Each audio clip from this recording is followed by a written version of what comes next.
Mercy, is that you asking for the silence? It was Sydney.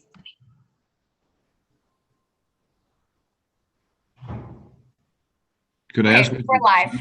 What is the silence for? Just to get connected? Just so we don't start the meeting before we're live. Okay, thank you. Well, good morning, everyone, and welcome to the Committee of Adjustment meeting for Friday, June 18, 2021. My name is Tom Hill. I'll be chairing the meeting this morning. And this morning we have a public meeting scheduled for 4 minor variance applications. I will briefly summarize the procedure to be utilized for the meeting this morning.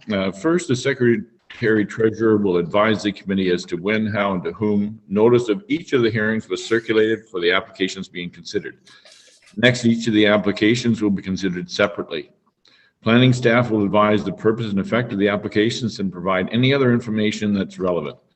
The Secretary Treasurer will summarize any correspondence on file, and from there the applicant may make a brief presentation if they so choose. And the public will have an opportunity to speak to the applications as well. Following that, the public forum will be closed and the committee will deliberate on the proposed applications and consider a motion to either pass, defeat, or defer the decision of the application. The minor variance applications being considered this morning are A21-04 for 314 Stewart Lake Road, A21-11 942 Haskets Drive, A21-13 for 25 and 35 Red Wing Lane in Honey Harbor, A21-14 for 222 Island 180 in Gloucester Pool. Before we begin, are there any declarations of pecuniary interest? Okay, being none, I have a motion moved by Member Caddo and seconded by Member Ferguson. Be it resolved that the Township of Georgian Bay Committee of Adjustment adopts the agenda for June 18, 2021. All those in favor? Okay, the motion is carried. I would ask the Secretary Treasurer to advise in regard to notifications. Notice of each of the applications was sent by first-class mail to the respective owners and assessed persons within 120 meters, 500 meters, or 800 meters, and to those persons and agencies likely to have an interest in the application. The notices were sent at least 20 days prior to this morning's meetings. Included in each notice was an explanation of the purpose and effect of the application and a key map showing the location of the property. Other relevant information may also have been provided. These circulations were provided in accordance with the provisions of the Planning Act 1990. Thank you very much, Marcia.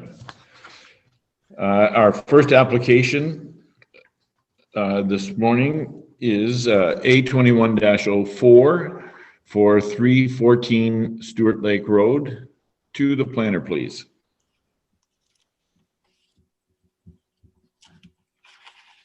morning, committee. I just brought the applicant into the meeting here. Just give him a second to join. Then I will start my presentation.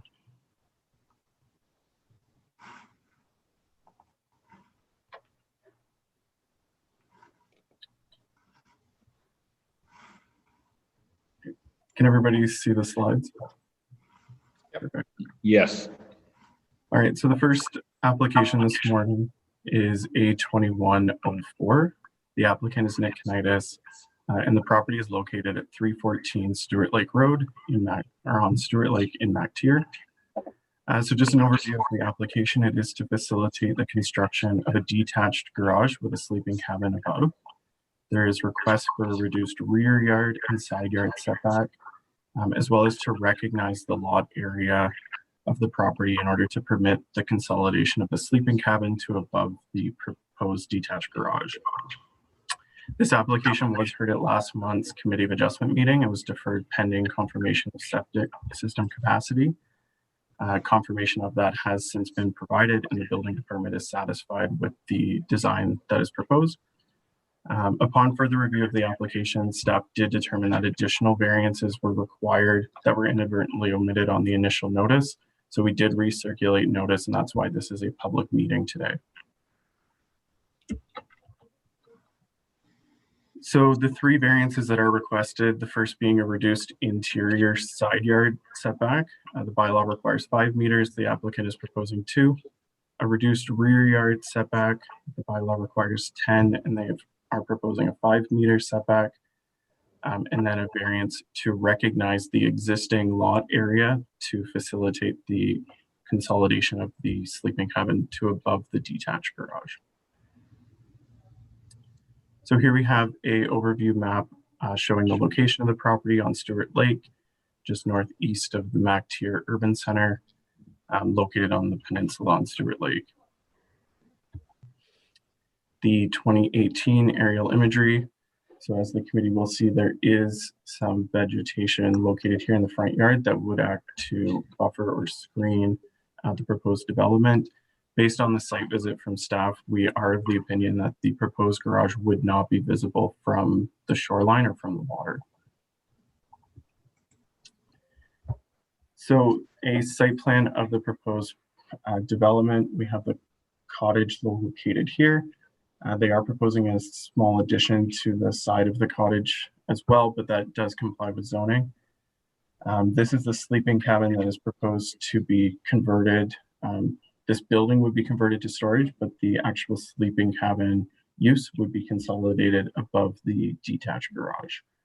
And then the septic location would be here. The stone patio would not be permitted to be over top of the septic system, but that's not included in the redesigned portion, so that's been addressed. Some elevations of the proposed dwelling, or sorry, the proposed garage, the sleeping cabin above. It does comply with the maximum building height requirements.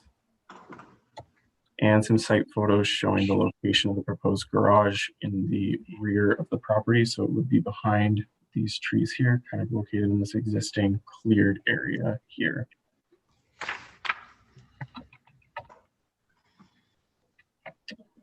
Again, just looking from the dwelling back to where the garage is proposed, and looking from the dock on the property up at the dwelling. So the garage would be back in behind these trees here, so it would not be visible from the water. So planning staff are of the opinion that the application conforms to and does not conflict with any of the applicable planning policy documents. The building department has confirmed that they're satisfied with the proposed septic design. The District of Muskoka stated no objections to the application. The township's environmental consultant did review it and advised that a habitat impact assessment was not required. And 5 letters of support were received for the application. And those 5 letters were received from the same persons who had submitted correspondence indicating that they supported the initial notice that was given for last month's meeting. So as detailed in the staff report, we are recommending approval of the application subject to the recommended conditions, which are our typical conditions, being that taxes be paid, they enter into a site plan control agreement. Approval is granted and fixed to that of which the committee has considered, and that approval is valid for 3 years. And that concludes my presentation. If the committee has any questions, I'm happy to answer. Thank you, Brad. Madam Secretary, has there been any correspondence on this application? 5 letters of support were received from Andrea Dale, Anthony Riva, Jean and John Harrison, Carrie and Dan McGrath, and Susan Pulfer. Okay, thank you very much. I notice that the applicant is present, although muted at the moment. Are there any additional comments that you would like to add to what the planner provided? Yeah, sure. Brad, thank you. You did a great job explaining that. I just wanted to let everyone know that it is, as Mr. Demke said in the initial meeting, it is the natural place to put the garage without disrupting vegetation, more trees, driveway. Visually, it would be the place to put it. Otherwise, I would need to form a new driveway, new culvert, et cetera. It just cost me more money to do that. We have the full support of the neighbors. The abutting property neighbor is in full support as well, and they agree with me. And they also sent in a formal letter to the committee, hoping you can support our application today. Thank you. Thank you, sir.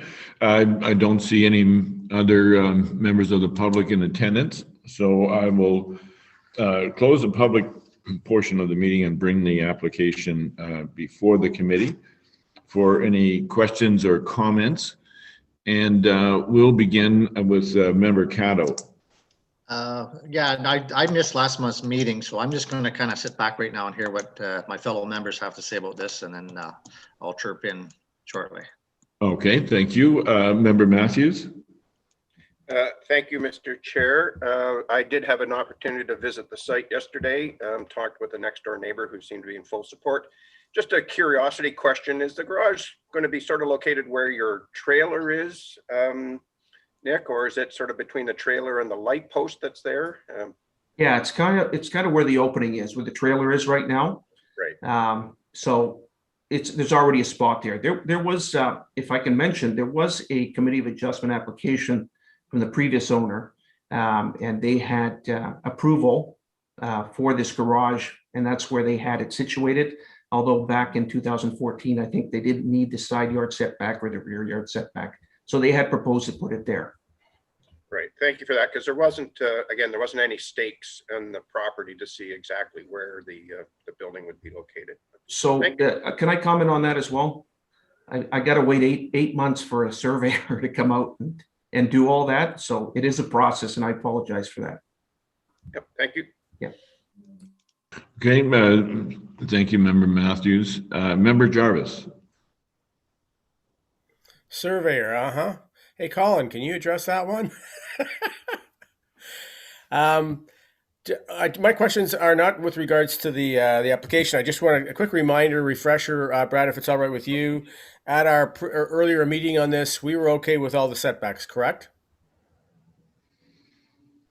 So through the chair to Member Jarvis, I believe that the committee didn't identify any major concerns with the application previously, but it was deferred pending confirmation of the septic system. Yeah, that's how I recall it. I just wanted another note here within the contents of your report. It states in the variances requested that the last sentence indicated that it was determined that additional variances would be required.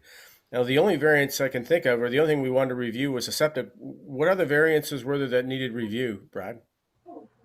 So on the initial notice we gave for the May meeting, it was just the side yard setback that was given notice of. When staff reviewed the application again for this month's meeting, we noticed that that relief was also required to the rear yard setback, and also to recognize the lot area to allow that sleeping cabin to be consolidated above the detached garage. Okay, and then while I don't doubt the owner's intent to convert the current sleeping cabin to storage, we have no way of enforcing that unless it's complaint-based, correct? So through the chair, in this case, we technically would. So because we would only recognize the lot area for one sleeping cabin, in order for the applicant to obtain a building permit to build the detached garage with a sleeping cabin above it, they would have to obtain a change of use permit to convert the existing bunkie to storage. So there is a mechanism in place to ensure that they would only have one sleeping cabin. Thank you very much for your help. I'm fine with it. Thank you, Member Jarvis. Member Demke. Thank you, Mr. Chair. I have, as before, really support this application. I guess the septic question was the common one, and that looks like it's being taken care of. So I have no problems. This works for me. Thank you. Member Kuchar. I also have no concerns. I think it's interesting to note the applicant that there was a prior application for this, and of course that was under the prior regime. the zoning was updated, hence the 5 meters and the 2 meters would have been acceptable under the prior official plan and zoning bylaw. So, but I think it's a reasonable request, and I do not have any issue with it. Thank you. Member Ferguson? Oh, you're muted, Mike.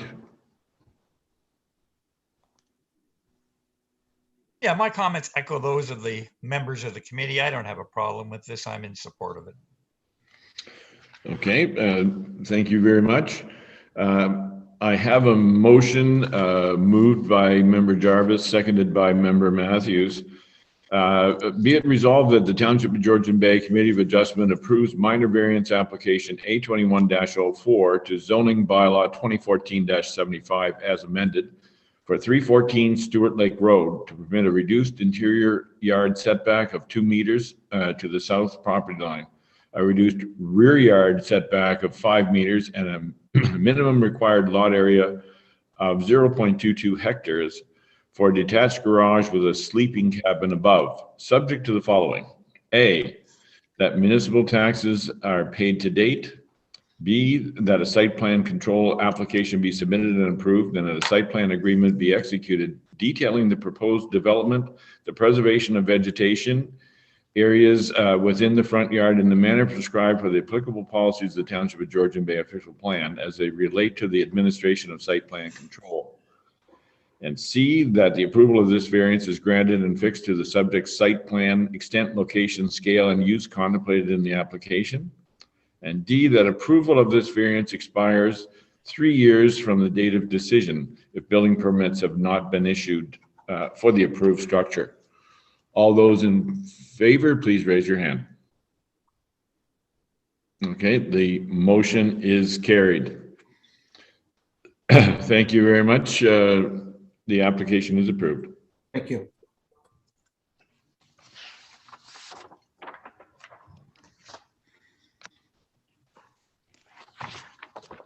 Okay, we will wait for the next applicants to be present.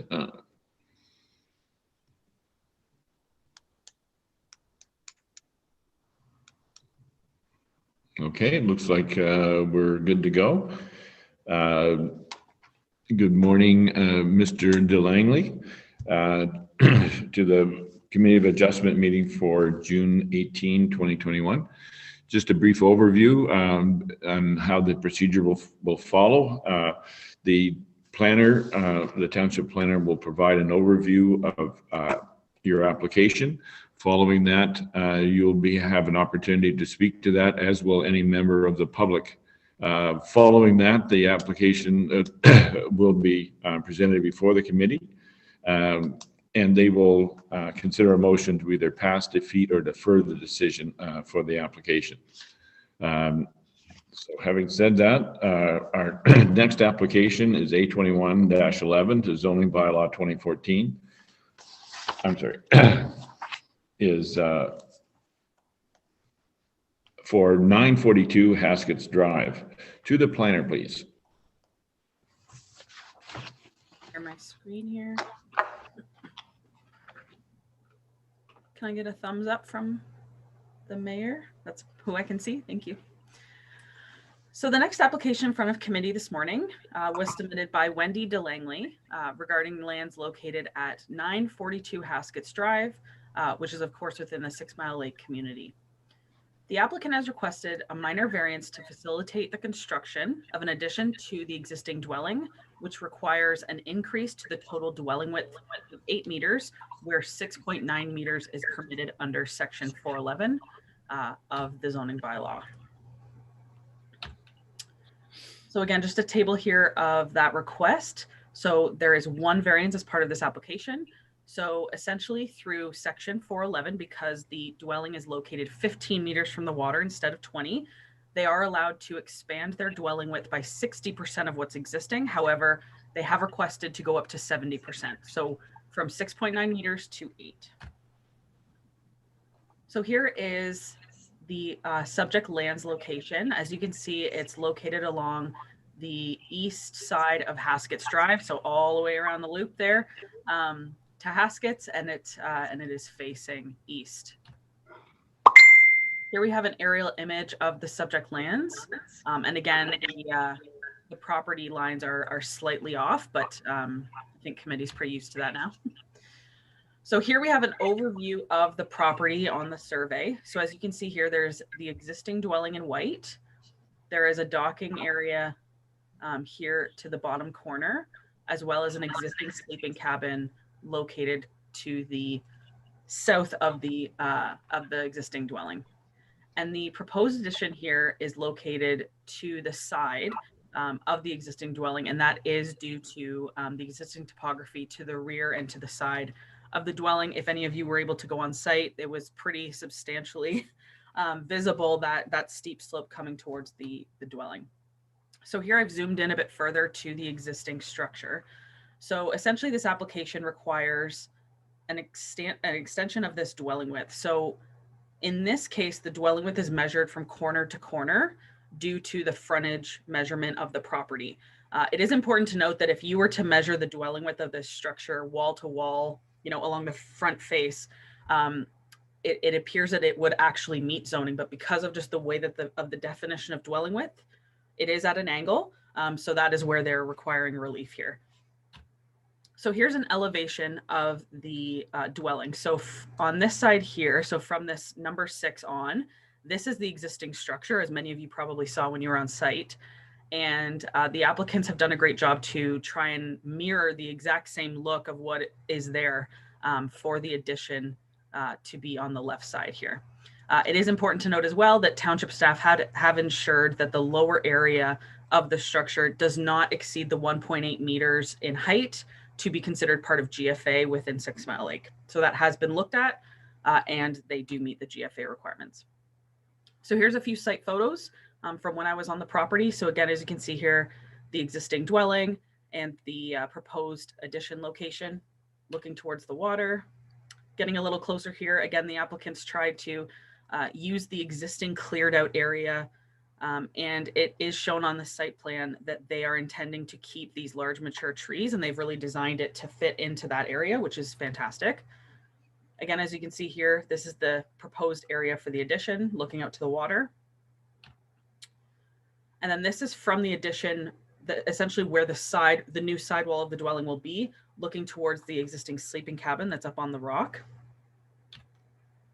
And then looking at that front wall of the cottage. So again, the proposed addition would have a very similar mirrored look of the existing roof pitch to keep that facade the same.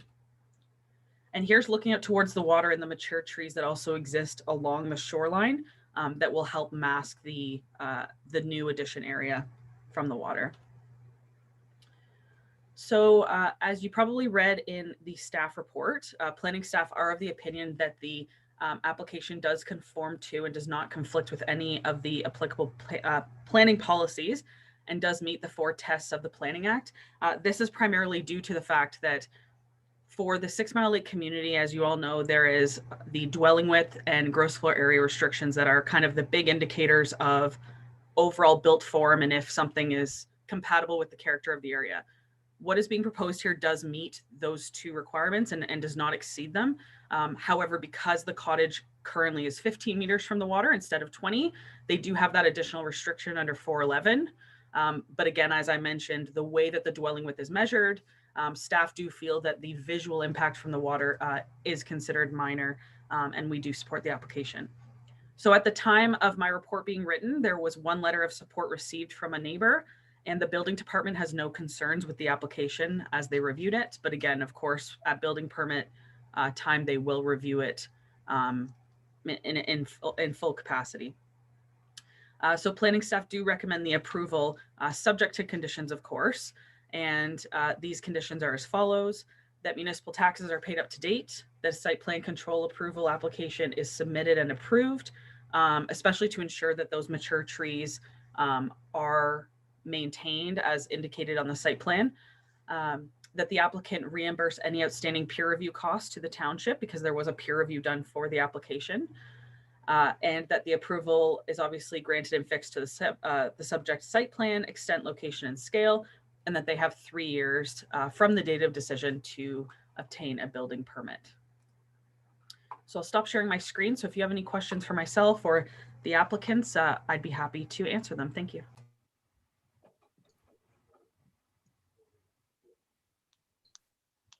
Oh, Chair, you Mr. are Chair, muted. you're muted.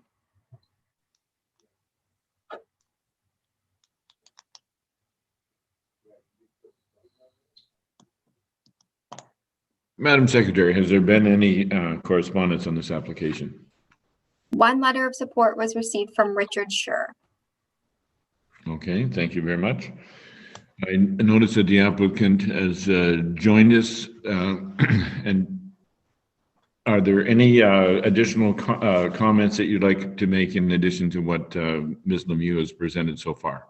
Yes, just a couple quick points. Can you guys hear me okay? Perfect. Yes.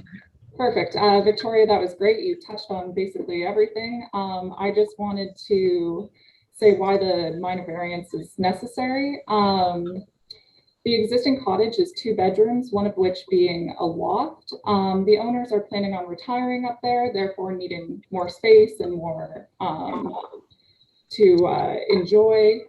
They also want to have 1 level living just for easy mobility. They'll have lots of visiting family with 3 boys and growing families that of course will want to come visit the lake. Expanding on the interior side or the waterfront side obviously is impossible. And Victoria, you did a great job to say how the rear yard is it's going to be very invasive to expand that way, because then the driveway needs to be moved and blasting and tree removals, and it's just a lot more invasive than what the owners would like to do. So the proposed spot just reduces the need for all that. Thank you for listening to my points, and I can answer any questions if needed. Thank you very much. Is there anything you'd like to add to that, Mr. DeLangley? And you're muted.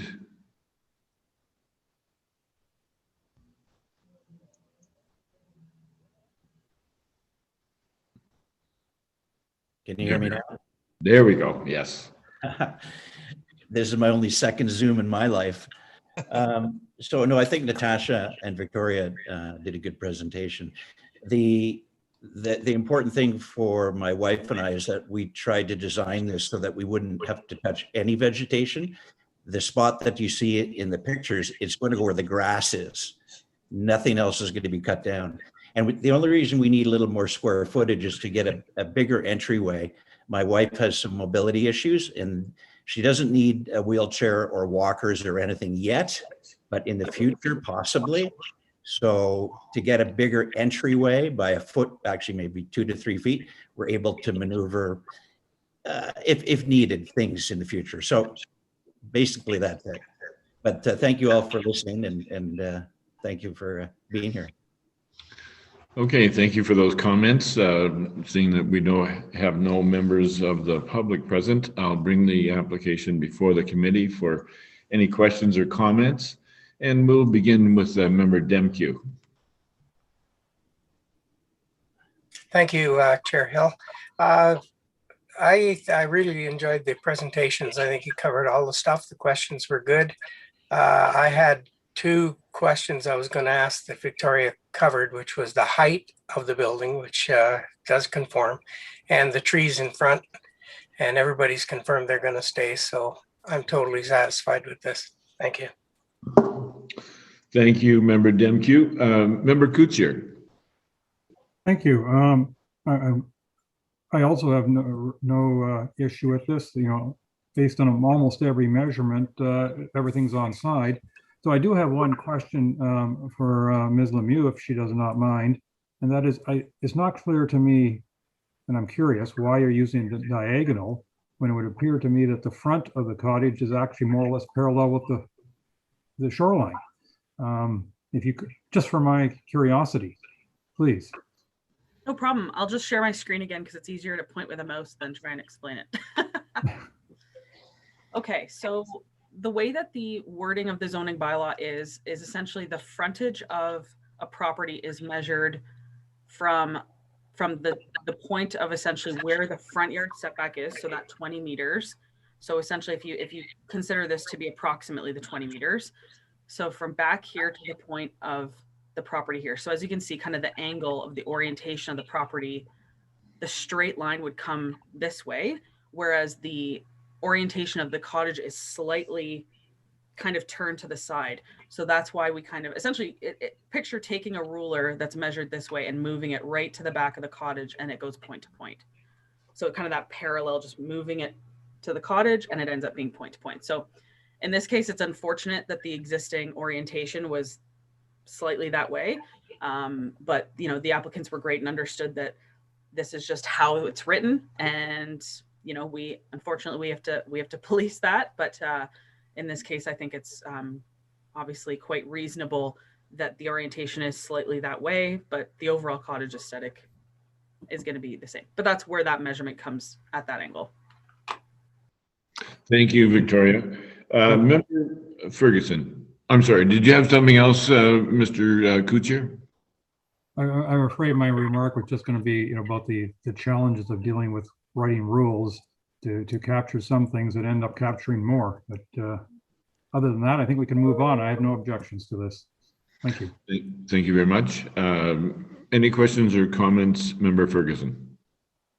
As I understand it, he's allowed an expansion of 6.9 meters. He wants to go to 8 meters. So what are we talking here? About a 3-foot difference? Rather nominal. I had a question. We haven't seen what rooms are going to be created by the addition, but I'm assuming, you know, the septic system would be an inspection to make sure that it meets capacity, that it's everything, its size is okay for what they're doing. Yes. Sorry, Victoria. The building department did say that the septic was currently okay. That's great. Thank you very much. I know you have a very challenging lot. I just wanted to tell you what an excellent job you've done building stairs and decks to get access to the water. It's really quite an impressive structure. So congratulations on that.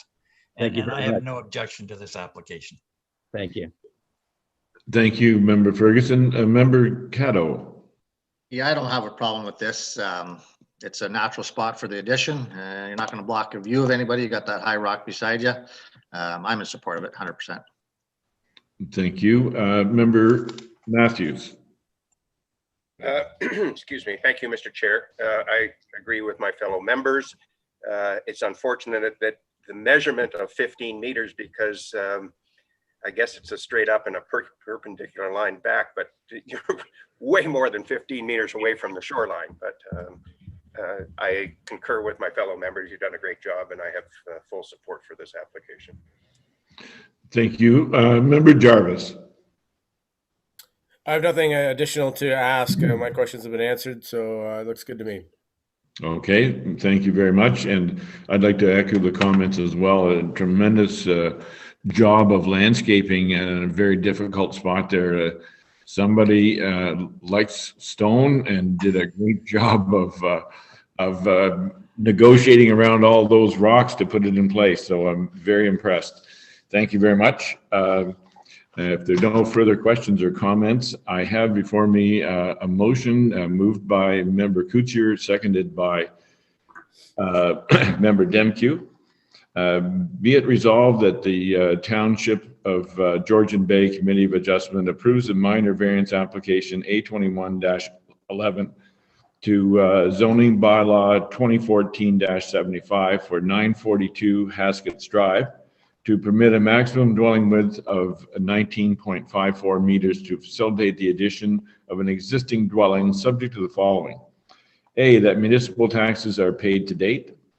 B, that the site plan control approval application be submitted and approved, and that a site plan agreement be executed detailing the proposed development, the preservation of vegetation protection areas within the front yard in the manner prescribed by the applicable policies of the Township of Georgian Bay official plan as they relate to the administration of site plan control. And C, that the applicant reimburse any outstanding peer review costs to the township. D, that the approval of this variance is granted and fixed to the subject site plan, extent, location, scale, and use contemplated in the application. And E, that approval of this variance expires 3 years from the date of decision if building permits have not been issued for the approved structure. Could I have a show of hands for all those in favor?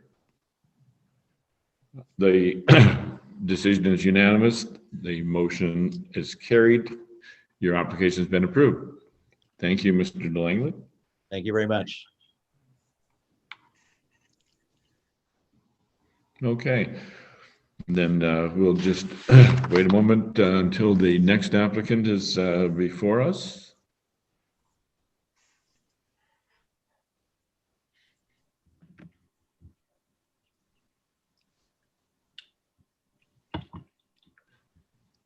Just a quick question for you, Victoria, while we're waiting there.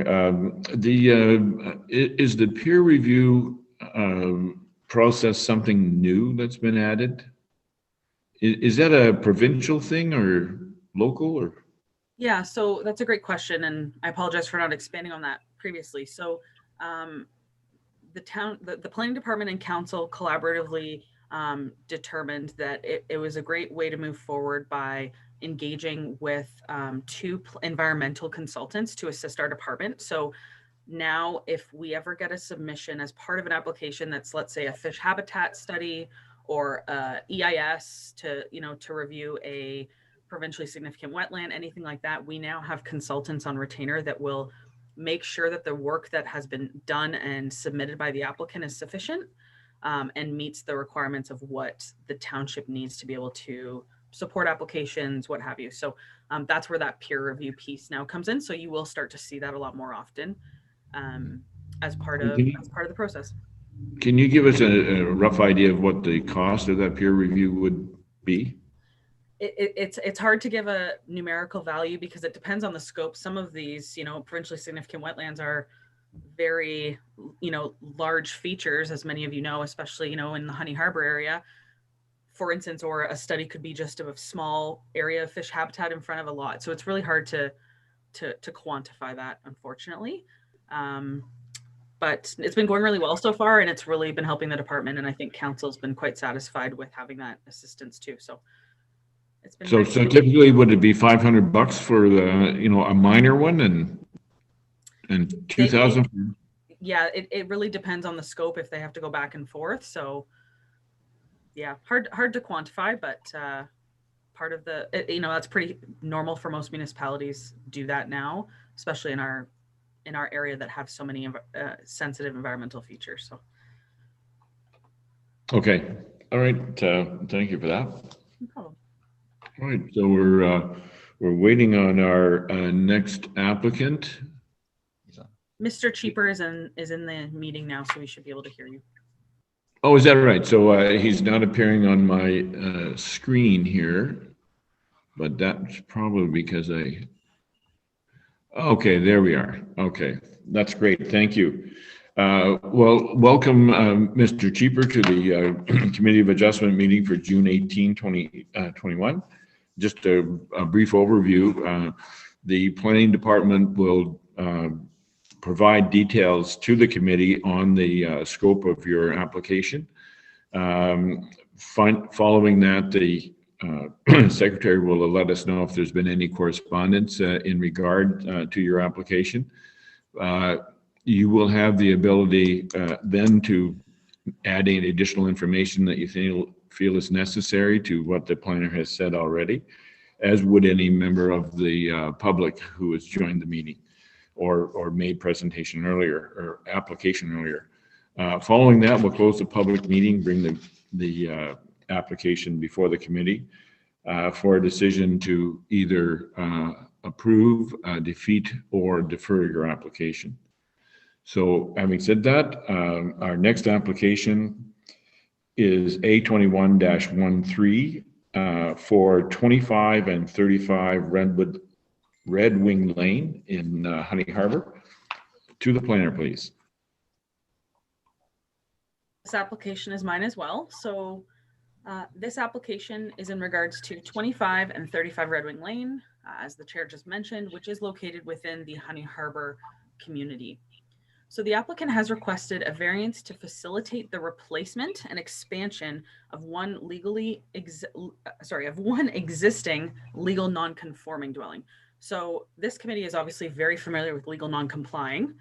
So the legal non-complying is when a structure, for instance, doesn't meet a setback or it doesn't meet a building height, a specific provision. Whereas legal non-conforming, we're talking about the overall use of the property. So in this case, there's 2 dwellings on the property where only one is permitted. So this is where we're kind of going into a bit more new territory from ever since I've been here anyways. I think this is probably the first application that's been not a for test variance, it's for a legal non-conforming. So section 412 of the zoning bylaw is what restricts the applicant here.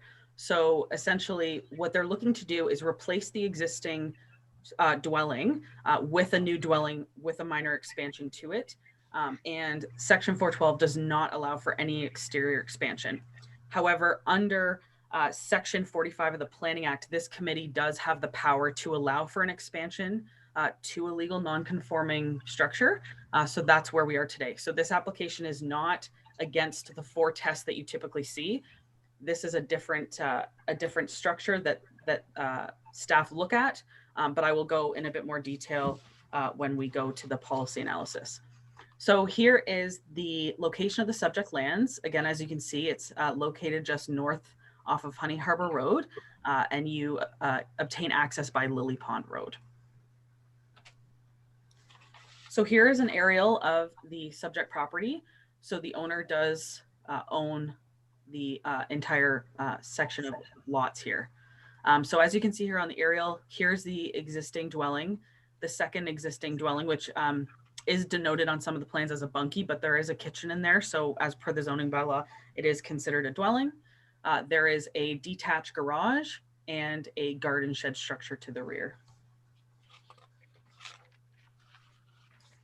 So here's the existing plan that was submitted by the applicant of what is currently on the property. So again, like we were mentioning, there are 2 dwellings on the property. As you can see, the existing dwelling has kind of an L shape here with a deck to the back.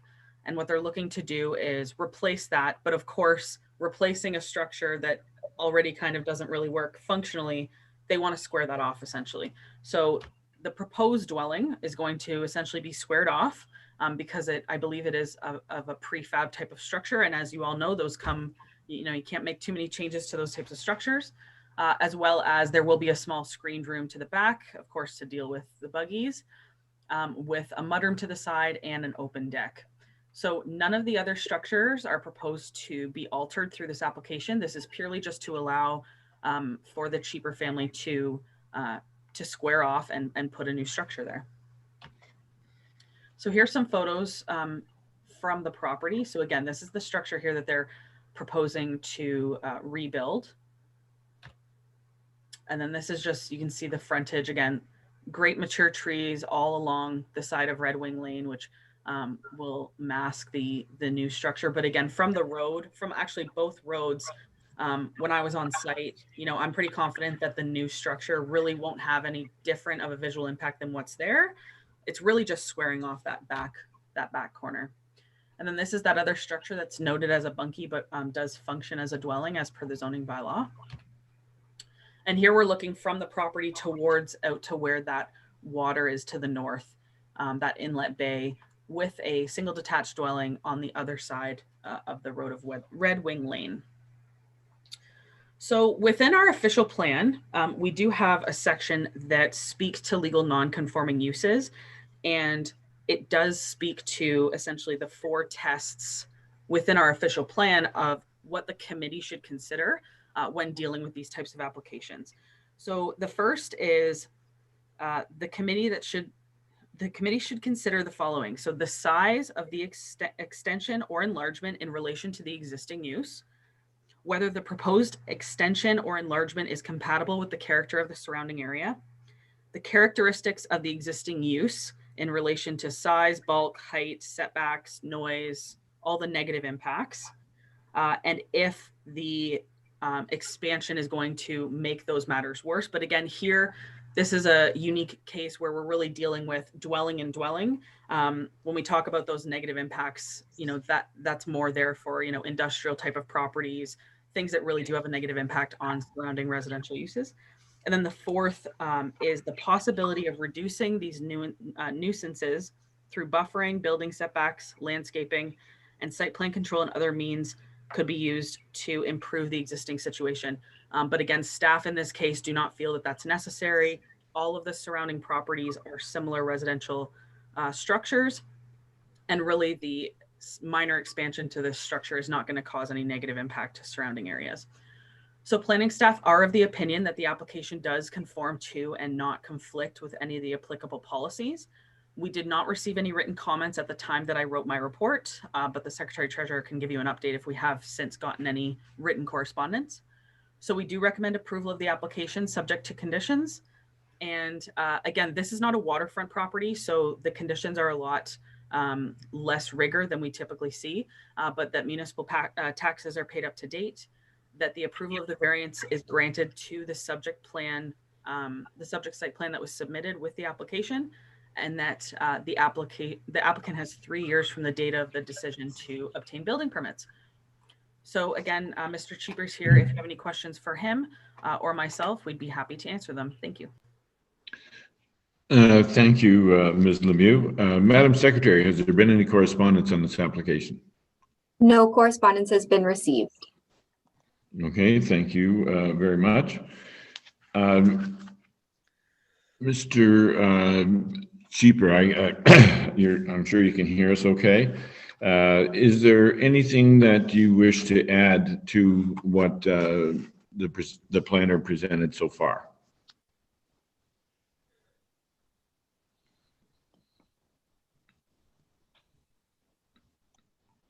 Now, I can't see if Mr. Cheaper is still there or muted.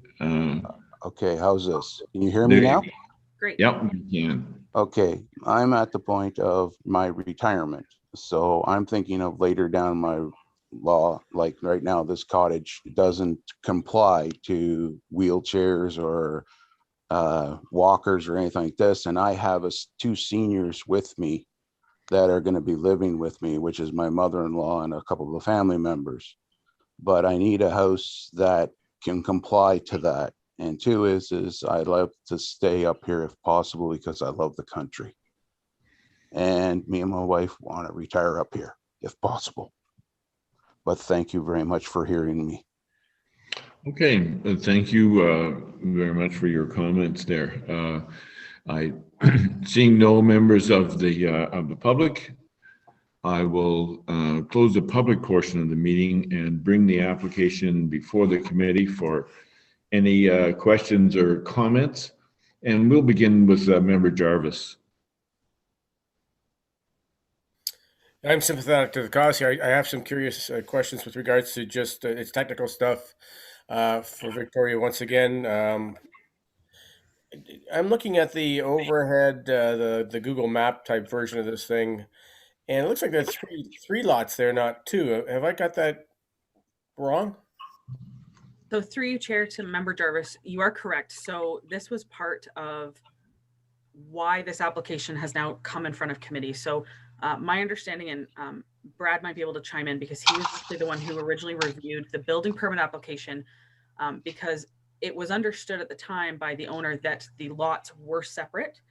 However, due to the way that the Planning Act works, essentially when the applicant bought the lots, they all ended up merging on title. Brad, is that, I think I have that story correct, but he did speak with the lawyers directly. So it's kind of this situation of, in our mapping, it still shows that they're separate, but under the Planning Act, they are considered one property. Brad, do you have anything else to add to that?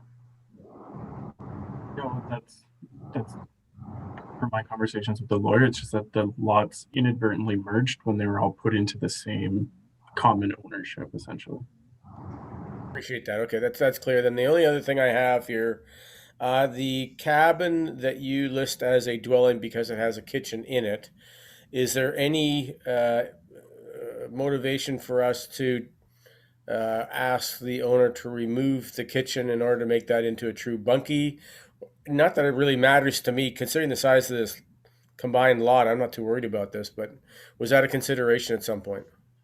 So through you, Chair, to Member Jarvis, that is a conversation that I had with Mr. Cheaper, and he did explain to me that from a generational standpoint for his family and for his daughter to be able to stay with them on the property, they were hoping to not make any alterations to that structure. Also, that structure is quite old. I believe the main dwelling that is being replaced was built in the 40s or 50s, and 50s. the other one is similar in age. So doing that type of construction might open a can of worms. So they asked to proceed forward to ask to keep it as is, and we didn't have any problems with it. That does lead to another question, if it pleases the chair. If we give them the okay on this, I have no objections. Is it likely we'll see down the road a further application to do something with that cabin, and what would be sort of planning department's thinking with regards to any work on that cabin? So as of right, they would be able to rebuild it as is, just like Mr. Cheaper could rebuild this dwelling we're speaking of today as is, Yeah. Without any planning approval. But if they did want to replace and expand it, they would have to come back in front of the committee or council. At that point, given the expansion that's going to happen to the main dwelling and how much more built form will be on the property, it very well be that application may have to come in front of council for a site-specific zoning. But at this time, the scale and size seemed still appropriate for the committee to handle. But they would still have to come back for approval. They couldn't just do that through a building permit, except for replacement. Appreciate your indulgence. Thank you. Thank you very much, Member Jarvis. Member Demkew. Thank you, Mr. Chair. I had a chance to visit the property and talk with Mr. Cheaper and get the story. And notwithstanding the fact that there is a, I'm not sure what you call it. Is it 415? 412. Yeah, 412.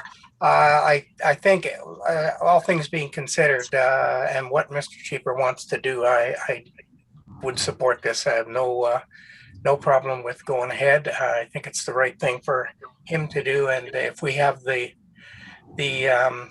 wherewithal to be able to approve it, then I'm okay with it. Thank you, Member Demkew. Member Kuchar. Thank you. I think it's quite well done by everyone involved that we gave Ms. Lemieux a slightly different challenge for her last presentation in front of us. So I must say I'm very saddened by that, the fact it is her last presentation, and I will miss her, though I very sincerely wish her all the best. But I have no issues with this application. I think it's a very reasonable request and in fitting with the neighborhood. So I'm definitely in favor. Thank you very much. Member Ferguson? I'm in favor of it as well, especially given the size of the lot. It's quite a large tract of land. And secondly, when I did a site inspection, I think Mr. Cheaper would likely agree that the building he wants to replace has probably seen better days. And if he wants to intend to make this his permanent residence, I think he's very wise in doing a complete rebuild and enlargement of that existing dwelling. So I am in favor. Thank you. Member Matthews? Thank you, Mr. Chair. As other members, I did have a quick site visit yesterday. I guess I just have a bit of an extension to Member Jarvis's question to Ms. Lemieux. If the bunkie did not have a kitchen, would we be sitting here today reviewing this application? Correct. So if there was not one, this wouldn't be a problem and it wouldn't be in front of committee. Great. Okay. Thank you. Thank you, Member Matthews. Member Caddo? Yeah, I don't have a problem with this. I just had one question for Victoria. I'm just wondering why the township's still accepting hand-drawn sketches instead of an actual survey. So that's a good question. So on this property, because it is not waterfront, our current policy for survey requirements does not apply to properties that are not waterfront. And again, given how simple and I mean that in a good way, how simple the lot is. Of it's pretty much a rectangle, and it's very clear to staff. He's not looking to change any setbacks towards the road or anything like that. I felt it wasn't necessary to ask for that type of extensive work. But moving forward, typically in, for instance, MacTier or other areas of Port Severn, there are existing surveys for lots that are a lot easier. In this case, the applicant was unable to find one, and we looked on his behalf as well to look for at least a base plan. We couldn't find one. Yeah. So we proceeded as is. So- So we thought it was okay. So if he was going to move that building, say 15 feet one way or the other, then you'd probably want something down. Yeah, okay. So, Correct, because the front wall location isn't changing. yeah. It seemed like kind of a moot point, and a bit overextending. Sure. Okay. Okay, thank you, Member Caddo. I did have a question for Victoria as well in regard to this question was originally brought up. This property, or Mr. Cheaper, is getting 3 tax bills, one for each of the 3 lots from the municipality. Yet, as Mr. Oster said earlier, his research shows that the properties are merged on title, which I expect is provincial. What is the prevailing precedence there that, as was mentioned during the comments of the other members, if in fact each of the existing dwellings were on a separate lot, there would be no need for a minor variance. And if the properties are being receiving an individual tax assessment from MPAC and tax bill from the township, then why is that not recognized when applying to rebuild that existing dwelling? That's a great question, and it's a challenge that we have to deal with actually more often than we would like to. So essentially, our tax bill system and our roll numbers come from MPAC, of course. MPAC does not follow, how do I say this properly? MPAC does not take into consideration land transactions or land or things that affect ownership under the Planning Act. So, regular ownership, roll numbers, et cetera. We have many properties in this township where, people will own 2 or 3 lots, that are right beside each other, and they have different roll numbers, but they are actually all under one ownership when it comes to the Planning Act. And the reason for that is essentially the Planning Act has further restrictions on what you can or cannot do if you own 2 properties beside each other. So that just kind of further restricts somebody. So unfortunately, MPAC does not recognize many issues within the Planning Act. I have tried to get them to change things on many properties in the township, and they will not make any changes. So unfortunately, Mr. Cheaper just has to deal with the fact that he has multiple tax bills. But we are still governed under the Planning Act, and that's why we have to be very careful when we see these properties that were not on a proper plan of subdivision previously, because if they weren't, the lots can merge on title the moment that someone buys their neighbor's property. So it's kind of we really have to be completely separate from taxation and roll numbers, and then how we deal with planning matters. So it's unfortunate, it's confusing, it's a pain in the butt, but that's how we have to deal with this. So unfortunately, Mr. Cheaper was just an unnecessary victim to that. Thank you, Victoria. I see a question from Member Ferguson. I think we've come up against this with previous applications where 2 lots have inadvertently merged. And so we've had them come in to separate them back to the way they initially were. And it's something to do, I think, when we went under the old Land Titles Act and then the Planning Act, where all of a sudden all these lots that were previously separated merged. And I think this is what Mr. Cheaper is likely faced with. Okay, that's great. So are there any other questions or comments? Seeing none, I have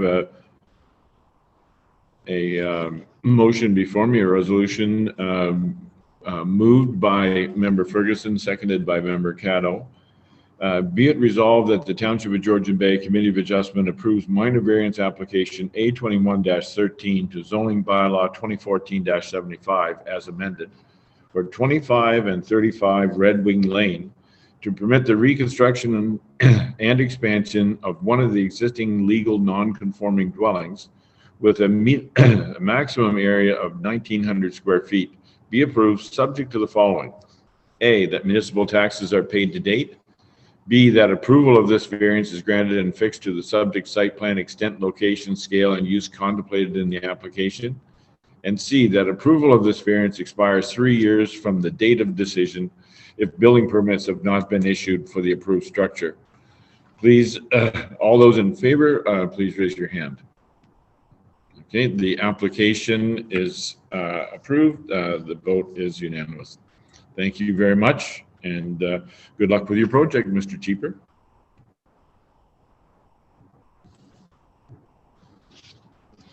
Okay. Thank you for that. And our next application will be A21-14, and we'll wait for the applicant to appear. They're in the meeting now, Chair. Okay. Can you see on your screen that they are there on audio only? I believe they just unmuted themselves, but they are in here and they can turn on their video or unmute if they wish. Sure. Hi, we're here. Can you hear us okay? Yeah. Start the video. Oh, Heather Davidson. Oh, there we are. I liked my other picture better. Okay. All right. Well, thank you very much, and welcome to the Committee of Adjustment meeting for Friday, June 18. Just a quick overview here on our procedure. Your application will be presented by the planner that will give us an overview of the extent of what you're planning to do. Following that, the Secretary Treasurer will let us know if any correspondence has been received regarding the application. And then if you have any additional information that you'd like to add to what's been presented by the Planning Department, you're free to do so, as would any member of the public who was attending the meeting. Following that, we'll close the public meeting, bring the application before the committee, who will deliberate and make a decision to either approve, deny, or defer the decision of your application. So having announced that, our next application is A21-14 for 222 Island 187 River. To the planner, please. All right, just going to bring up the presentation.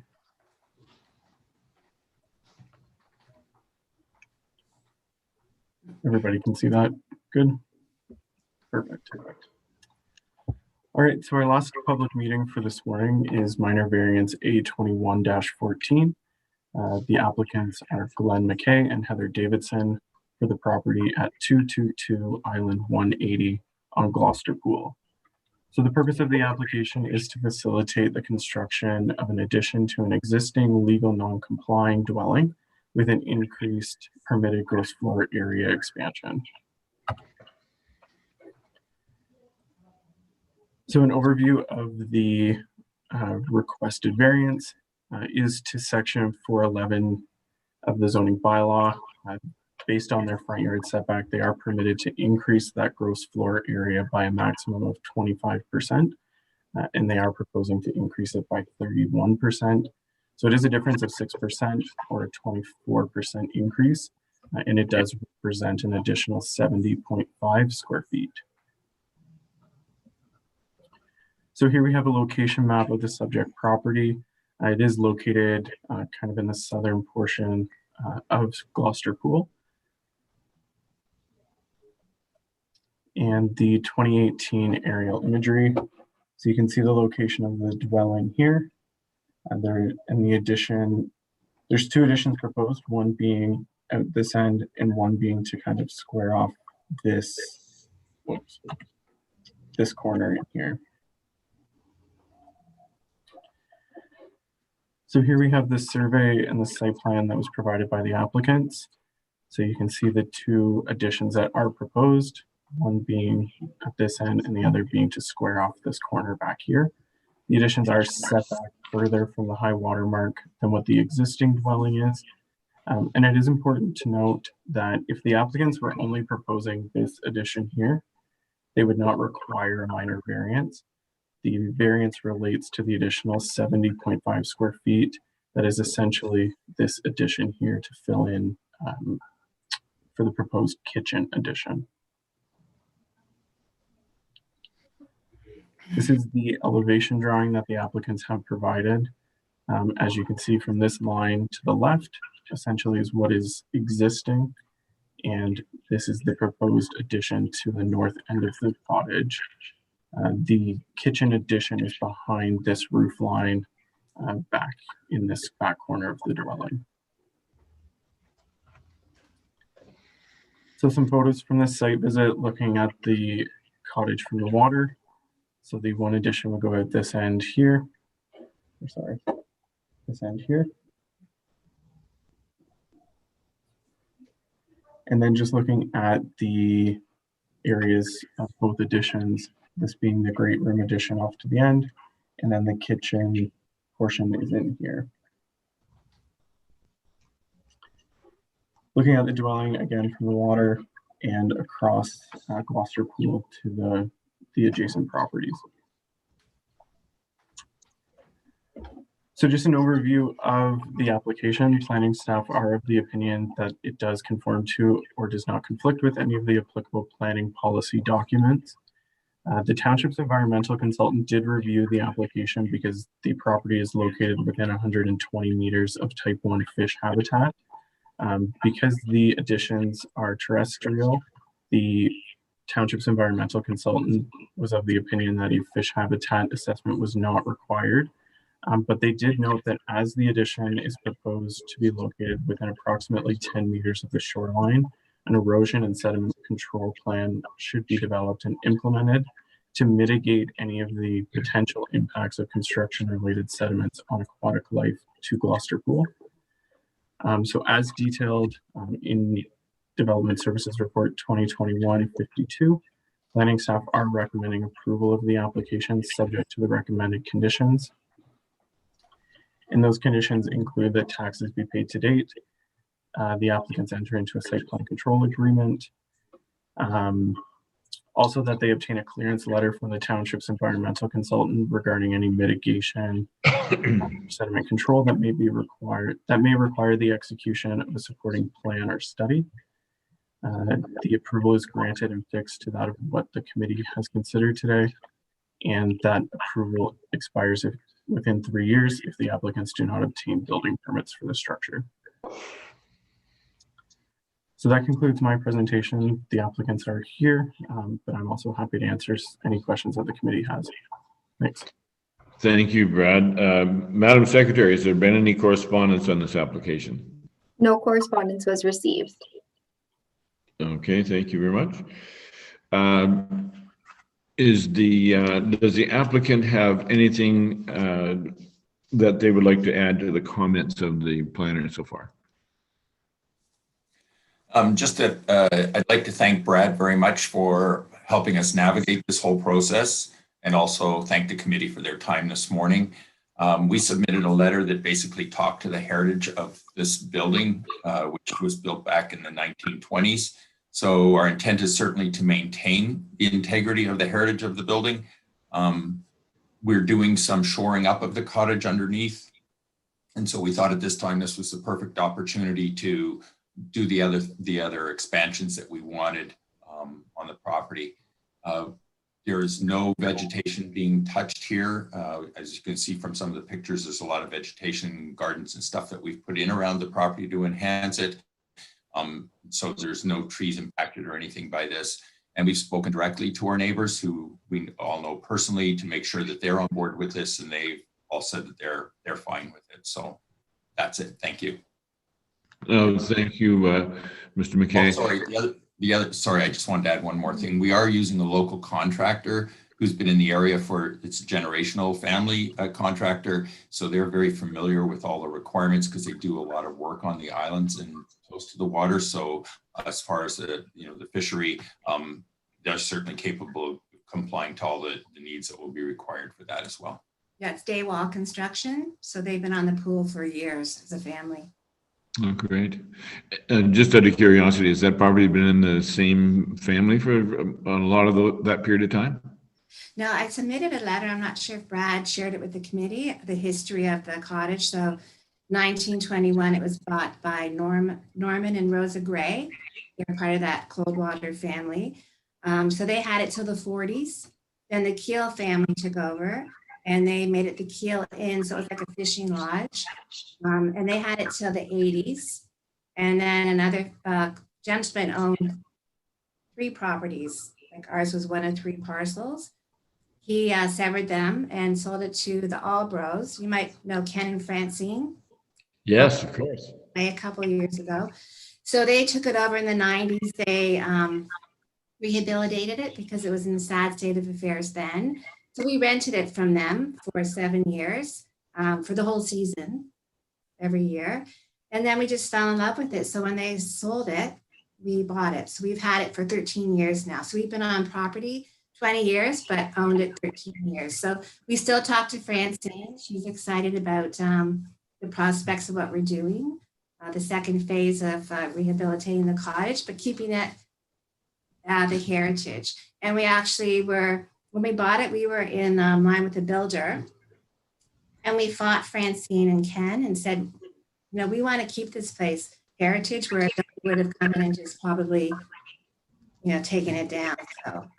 So Ken said, come on, Francine, these people want it as a cottage to just maintain. So we went out in the end, and here we are with you today. So That's a wonderful story. Thank you very much for that. Welcome. Okay, seeing there's no members of the public in attendance, I'll close the public session of the meeting and bring the application before the committee. Are there for any questions or comments? And we'll begin with Member Caddo. Member Caddo, who's on mute. Sorry about that. No, I'm in support of this. I've been by this place 1,000 times, and I look forward to seeing what the addition is going to look like. I'm in support of this. Thank you. Member Matthews? Thank you, Mr. Chair. I did not get out to see it, but it sounds like a very reasonable plan, and I would support it. Thank you. Member Ferguson?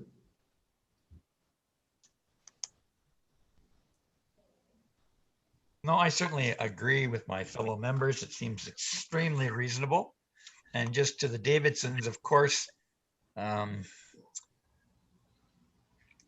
was a member of this committee for a few years, and we all got to know Ken very well, also got to know Francine very well, and they are just terrific people. So that's great that you're preserving what they were in love with. And I have no objection to this application. Thank you. Thank you. Member Kuchar? I also have no objection. Matter of fact, this is the kind of application I really enjoy. I've seen a historical property kept that way and full appreciation. And with the increase in size, it's still a relatively modest place. And if I could vote twice in favor, I would. Okay, thank you very much. Member Demke? Yes, I certainly support this. Anything to do with preserving heritage is always great. And I also knew Ken a fair bit. He was involved with the Macter Library when it was built, and Ken was the technical guy. So anyway, nice to hear that something's happening. I approve. Thank you. Member Jarvis? Yeah, I concur with what's been said already. I appreciate that the current owners are looking at maintaining the historical aesthetic of the building with their proposal, and I have no objections. Thank you very much. I will read the motion before me, moved by Member Matthews, second by Member Jarvis. Be it resolved that the Township of Georgian Bay Committee of Adjustment approves minor variance application A21-14 to zoning bylaw 2014-75 as amended for 222 Island 187 River to permit a gross floor area expansion of 31% of the existing legal non-compliant dwelling, whereas 25% is permitted, subject to the following. A, that municipal taxes are paid to date. B, that a site plan approval application is submitted and approved, and that a site plan agreement is executed, detailing the proposed development, the preservation of vegetation protection areas within the front yard in the manner prescribed by the applicable policies of the Township of Georgian Bay official plan as they relate to the administration of site plan control. And C, that the applicant obtain a clearance letter from the Township's environmental consultant regarding mitigation sediment control that may require the execution of a supporting plan or study. And D, that approval of this variance is granted and fixed to the subject site plan extent, location, scale, and use contemplated in the application. And E, that approval of this variance expires 3 years from the date of decision. All those in favor, please raise your hand. Okay, the application is approved unanimously. Thank you very much, Mr. McKay and Ms. Davidson. You are approved. Thank Great. you. Thank you very much. Thank you. Have a good day. Okay, and we will, I see that our guest is gone. The next item on our agenda has to do with the minutes of our May 14th committee meeting, and I understand that's been distributed. Everybody's had a chance to review. Are there any questions or comments on the minutes before we proceed to a vote? Okay, seeing none, I will read the resolution. Be it resolved that Township of Georgian Bay Committee of Adjustment approves the minutes of May 14, 2021 as amended, circulated. The motion is put forward by Member Demkew, seconded by Member Kuchar. All those in favor, please raise your hand. Okay, the motion is approved unanimously. Thank you. And finally, I have a motion from Member Jarvis, seconded by Member Caddo. Be it resolved that the Township of Georgian Bay Committee of Adjustment does now adjourn at 11:21 a.m. on July 18. Mr. Chair, can I interrupt for a I moment? think Jessica has something. Thank you. I was on mute. That's only happened twice in my life. I've never heard you on mute. I'm Can still surprised hear I you. hear you when you are on mute. I'm going to get a button installed. I have an appointment later to just, I just wanted to take the moment to really thank Victoria for everything she's done for the township as a whole, specifically the planning department. She has proven to council, committee of adjustment, staff, residents, that it really is possible to have a successful director of planning at the Township of Georgian Bay. We have not had the greatest track record, but we were really chugging along with Victoria, and she contributed so much, and I can't even say enough positive things about her. And if everything is bittersweet, and I'm trying to learn to find the more positive things out of items. So moving forward, Victoria leaving us has left us with some really good suggestions and ideas of how to move forward with the planning department, and we hope to implement them. And she says that we're able to call and email her when she's gone, but I hope we don't have to, but we definitely will. So don't change your phone number, Victoria. Can I move that we don't accept her resignation? Yes, all those in favor. Well, on behalf of the Committee of Adjustment, it has been a total delight to work with Victoria, and I must tell her how much we appreciate all of the advice and the training and everything that you've been able to provide with us. Not to mention the great attitude and personality that you bring to the job. We certainly enjoyed that. I had the opportunity a little earlier to present Victoria with a little token of a little souvenir, so that she can have something to remember us by when she's gone to her new job. And just wanted to know, Victoria, we're going to miss you, and we wish you all the best. Sure. Absolutely. Here, here. I learned a lot with this committee too. So you guys watched me stumble through the first year or so. So I appreciate everybody throughout the last little while, both council and committee, and it's been great. But you'll still see me in the area, and I'll be able to see your smiling faces in person one day again soon. Oh, we look forward to Yes. that. And we'll be able to cross-examine you in the future. So that's something we're all looking forward to. So yes, all the best, Victoria. I will then read the final resolution. Be it resolved that the Township of Georgian Bay Committee of Adjustment does now adjourn at 11:25 until July 16, 2021 at 10 a.m. or at the call of the chair. All those in favor? The motion is carried. Thank you very much, everyone. Bye, Victoria. Bye-bye, Victoria. Bye, Victoria. Thank you. I'll miss you all.